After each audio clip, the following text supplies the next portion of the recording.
Cette chronique ressources humaines est une présentation de Pratique, firme de services conseils en gestion des ressources humaines et en santé-sécurité au travail. Vous offrant une gamme complète de services en gestion de ressources humaines, en santé-sécurité, en formation et coaching, ainsi qu'en développement de compétences pour gestionnaires et supérieurs. Certainement, on a le plaisir d'avoir Caroline Ouellette, coach d'affaires certifiée, présidente aussi de chez Pratique Ressources Humaines. Bon matin, Caroline. Bon matin. Ça va bien? Oui, très bien. On va partir de la base ce matin. On va parler de l'accueil, l'intégration des nouveaux employés. C'est important, je pense, de bien investir de ce côté pour une entreprise. Exactement. Ça représente énormément d'avantages d'investir en accueil-intégration. Entre autres, on vient sauver beaucoup sur la productivité en investissant justement dans un bon accueil, une bonne formation. On est donc plus concurrentiel, puis on sait que c'est quand même important là, dans le moment actuel d'être concurrentiel. Ouais. Et quand on est dans un domaine plus d'usine, on vient diminuer aussi beaucoup les risques en santé-sécurité en formant bien nos employés. Et ça amène aussi un volet employeur de choix. Dans le fond, les entreprises où on est bien accueilli comme employé, ça nous fait bonne réputation et ça augmente aussi la motivation des employés qui sont formés. On devine que c'est du temps bien investi. Ça vaut le temps, ça vaut la peine d'y mettre le temps pour que, comme tu le disais, une fois qu'il a été formé adéquatement, ce sera beaucoup plus productif. Exactement. Puis, c'est prouvé également que si on investit en accueil-intégration, les employés sont moins portés à quitter dans les 9 premiers mois d'embauche. Tandis que si on n'investit pas en accueil-intégration, on a beaucoup plus de départs dans les premiers mois de travail d'un employé. Ben oui, parce qu'il ne faut pas oublier, il y en a qui sont au même endroit depuis plusieurs années, pas oublier que les premières journées dans un nouvel environnement, c'est pas évident.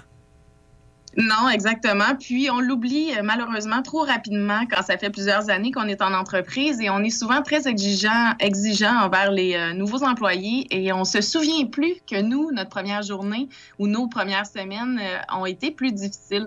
Donc, j'aime toujours ramener ce moment-là aux gens pour que les formateurs même soient conscients de ça et s'en souviennent parce que le choix du formateur, c'est essentiel aussi. Toujours notre meilleur techniquement, qui est le bon formateur pour un accueil-intégration réussi. Parfois, ça va être plus un employé qui a la capacité à être flexible dans ses méthodes d'apprentissage, à donner des directives différemment pour être capable de pouvoir utiliser le bon style d'apprentissage de la personne à former. OK, c'est ça, parce que tu le disais, le gars peut être très, très bon au travail, mais pour communiquer son savoir-faire, peut-être c'est pas évident, alors qu'un autre a une facilité à communiquer. Exactement. Puis souvent, malheureusement, on va prendre l'expert de la machine ou l'expert du poste sans se poser la question s'il y a les habiletés nécessaires pour former les nouveaux employés. Fait que ça peut être intéressant de venir un peu évaluer, encadrer nos formateurs pour être capable de leur donner les bons outils. Puis, on sait que les différences de génération, les différences de style d'apprentissage viennent changer beaucoup de choses dans les méthodes d'accueil-intégration. Les pièges, maintenant, pièges à éviter. Exact. On a plusieurs pièges. Malheureusement, on voit encore aujourd'hui beaucoup de nouveaux employés qui arrivent en entreprise et personne n'a été avisé de leur arrivée. C'est un manque de communication au niveau du département ressources humaines ou du superviseur qui a fait l'embauche de cet employé-là. Oui, j'imagine, c'est ça. Parce que si tout le monde est au courant qu'il y en a un nouveau qui arrive, puis on facilite son intégration, c'est un travail d'équipe à quelque part. Oui, sauf qu'on n'aime jamais comme formateur voir le matin même un nouvel employé arriver sans qu'on soit préparé ni avec la documentation ou les outils. On voit aussi parfois l'absence du patron la première journée de travail de l'employé. C'est un peu dommage parce que c'est souvent une bonne occasion de créer des liens puis de pouvoir donner les attentes qu'on a pour le travail. Donc, quand le patron n'est pas là, ça aussi, c'est un élément moins agréable, si on veut, pour l'accueil. Après ça, on va le jumeler des fois à un employé qui n'est pas préparé ou on va lui déléguer une pile de tâches ou de dossiers sont urgents, mais qu'on n'a pas trop d'explications à donner à l'employé parce qu'on doit rapidement se débourrer, comme on dit.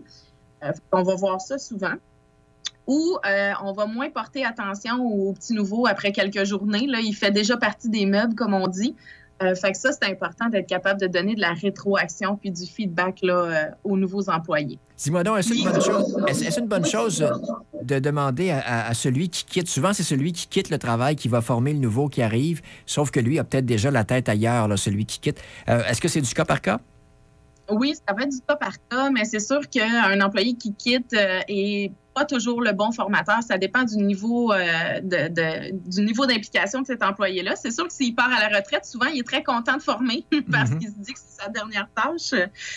Mais c'est sûr que dans ce temps-là, on essaie de trouver un formateur qui est très motivé. Comme ça va déjà d'emblée motiver l'employé dès son arrivée. En quelques secondes, reparle-moi encore de pratique. C'est où, c'est pour qui? En fait, nous, on couvre autant de Montréal à Québec, dans la région de la Naudière, et on aide vraiment les entreprises qui n'ont pas de ressources humaines en place ou qui veulent avoir un support en plein de projets ressources humaines ou santé, sécurité. On fait également l'accompagnement de gestionnaires. On aide aussi au transfert d'entreprises, au rachat et aux ventes. Donc, on a une équipe spécialisée avec nous qui peut supporter les entreprises dans leur transfert. Et on donne énormément de formations adaptées, que ce soit accueil, intégration, en ligne ou physique. Donc, on aide à plusieurs niveaux les entreprises, surtout dans une période de mouvement comme maintenant. Et pour vous joindre, on vous joint à quelle adresse? Vous pouvez nous joindre sur le www.pratique.ca ou au 1-877-977-2847. Merci beaucoup, Caroline. Bonne semaine. Merci. Bonne semaine. Passion, rigueur, authenticité, travail d'équipe, innovation et qualité. Pratique, votre firme RH dans la Naudière. Plus d'informations, pratique.ca. Suivez-nous sur Facebook.